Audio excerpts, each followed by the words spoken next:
This is Dan from Action Figure Magic, and we are looking for John Cena. I know I saw him here somewhere. Oh, there he is. All right, here we have John Cena from WWE. This is Mattel.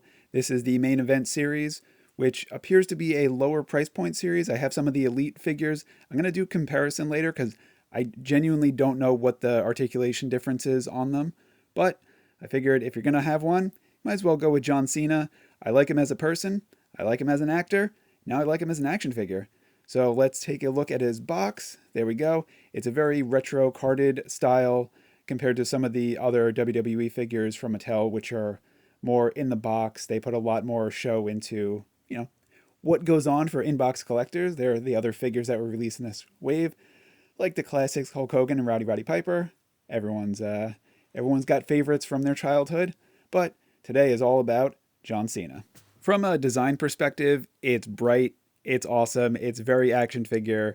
He's got the hat. It's what he would wear in the ring. So got some really good neck articulation, almost some pretty full motion. The hat does not come off. I'm just double checking. It looks like on the back they've got the hair painted underneath the strap, so makes sense why it doesn't come off. So from his hips, he's got really good leg articulation, could do some pretty nice splits. I noticed this when unboxing them. The knees are a little bit stiff, and there's only one point of articulation on them, so we do not have full range of motions. And yeah, but not too bad. They're pretty sturdy. They hold. And the ankle just goes side to side. No rockers on those. Rockers meaning the pivot, the joint, not Shawn Michaels and Marty Jannetty. Nice wrestling reference. From a shoulder and elbow and wrist articulation, shoulder's really good. Elbow, one point of articulation. And the wrist is actually really good. And no ab crunch, but he does have the twist. So, if you play some choice songs, he can do the twist with you. And there we go. Actually, better articulation than I was expecting. I was always hesitant to pick up some of these main event figures because I thought they would just be like arms up and down.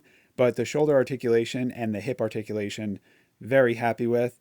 And I was just seeing if I could see under his shirt if he does have some sort of ab crunch that's just not there because of the shirt. And I don't think that's the case. I think he's just designed to pivot at the waist, which is all right. And from one champ to another, let's pull in our Elite Series Cody Rhodes and check the differences on articulation because I am actually very interested. Because if I'm going to be picking up more of these wrestling figures, if Elite is good, I'm going to go Elite. If Main Event is good, I'm going to go with Main Event.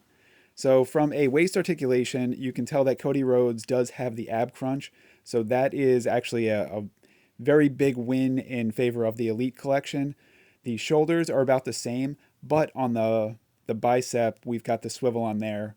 So from a wrestling figure, if you're going to be doing stop motions, that gives you a lot more opportunity. And then from the elbow articulation, 1 point of articulation versus Cody Rhodes with the Elite collection. He's got the 2 joints on there. And then the wrists are about the same. I think John Cena with the wristbands, you can't really tell, but it's got the waving so he can go, up and down, back and forth, side to side. So wrist is pretty good. From a hip articulation, it's about the same, but Cody Rhodes does have the thigh cut, so he can swivel over there. And then from the ankles, Cody Rhodes has full range of motion on the ankles, so he can tap dance, he can do all sorts of high kicks. He joined the Rockettes for a brief stint, and he's got the double jointed knees. He can go all the way up, where John Cena could pretty much kneel, and that's about it, which, again, from a stop motion perspective, the more range of motion you have, the more you can do with the figures. So I am definitely leaning towards the Elite collection. But if you come across someone for the right price, definitely going to go. And farewell to Cody Rhodes. That's not your move. Can't take him anywhere. But back to our John Cena.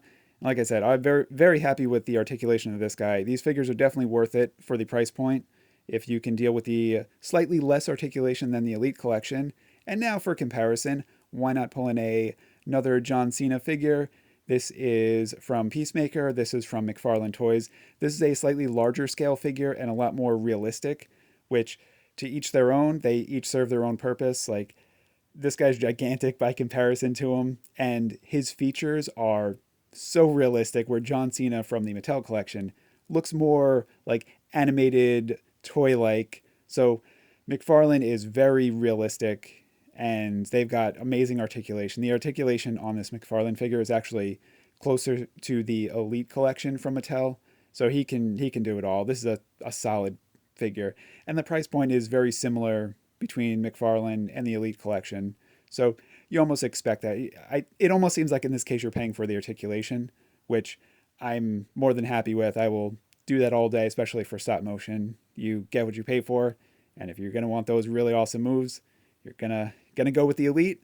But I am very happy with this figure. I'm gonna use him for a lot of stop motion because right now it's my only John Cena, and he is just awesome. I can't wait to have him disappear all over the place because you cannot see John Cena. Thanks for watching and enjoy.